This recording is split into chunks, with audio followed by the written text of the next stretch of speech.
We're at Liberty University at the National Association of Christian Lawmakers Conference. I ran into my good friend, Dr. Jim Garlow. We're talking about Israel. Give us an update. On Israel, the most recent thing as it relates to America on these college campuses, which doesn't get told, and that is that whereas there are students that are participating in these pro-Hamas rallies, the survey now shows that 50% of them are not students at that university. We certainly know they're paid. There's about 7 or 8 organizations now been identified that have been funding them. But what is not oftentimes told is all the pro-Israel events that are now taking place across the country in response. A huge one was in Nashville just recently, about 2 weeks ago.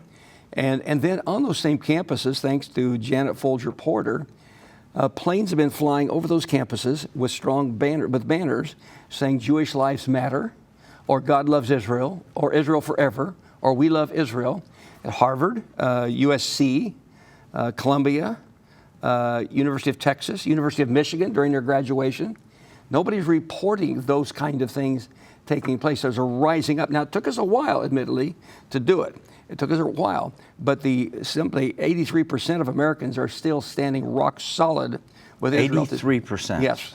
Fantastic. I believe that one was a Harvard poll, I think. I need to confirm that. Yeah, well, I mean, here's the case.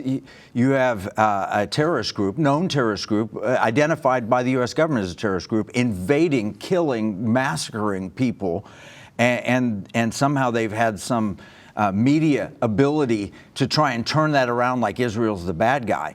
And that's happening not just, on these college campuses with these paid provocateurs, going in.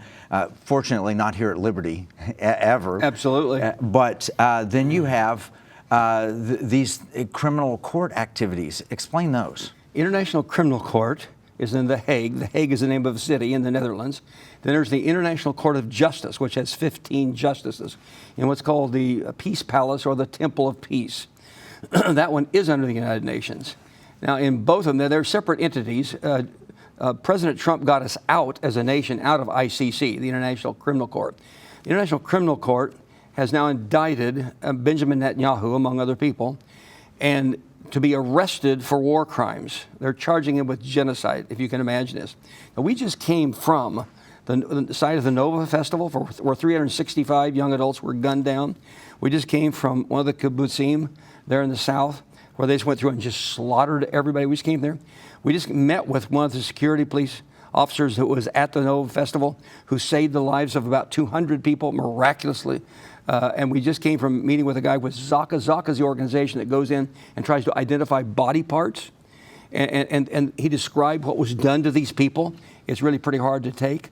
And in spite of all that was done to Israel by these violent individuals, this terrorist group, still the International Criminal Court, taking a case from South Africa, a third party can make a charge against another nation, charged Israel with all these violations and found them guilty in the midst of all of this. So one of our good friends in the Netherlands, a strong believer, is putting together an event called The Trial to defend Israel there. That'll be taking place July 2 and 3 and 4 actually, and called The Trial. They can Google that. We're going to be taking some people over there. We're going ourselves to try to make a stand spiritually against the evil of what the International Criminal Court and the International Court of Justice have done against Israel.